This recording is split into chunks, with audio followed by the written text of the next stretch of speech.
Que dit le Figaro au sujet du capitaine Ibrahim Traoré? Lisons.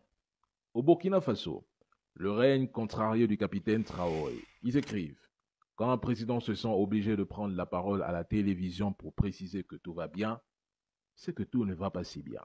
Bon, avant de parler du capitaine Ibrahim, reformulons cette phrase.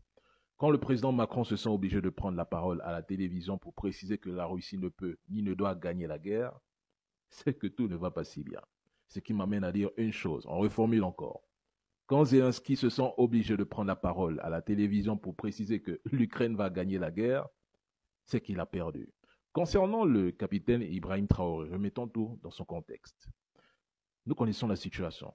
En prenant la parole, le président affirme son leadership et son engagement envers la sécurité nationale, de 1. Après une période d'absence qui a suscité l'inquiétude du peuple, il est essentiel et même normal pour lui de réapparaître publiquement afin de rassurer les citoyens sur sa sécurité et sa capacité à gouverner. En 3, il doit clarifier les circonstances de l'incident pour prévenir les rumeurs et la désinformation que nous avons tous observées. Et cette transparence et ce contact direct qu'Ibrahim Traoré maintient avec son peuple renforcent la confiance du public dans le gouvernement et l'armée. C'est très important. Vous avez tellement propagé de fake news qu'à un moment donné, il vous est impossible de faire marche arrière.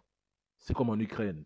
Lorsque vous avez accusé Poutine d'avoir éliminé Navalny, mais lorsque votre propre gouvernement a démenti, au lieu de vous excuser, vous avez ajouté des si à votre narratif. La comédie a assez duré.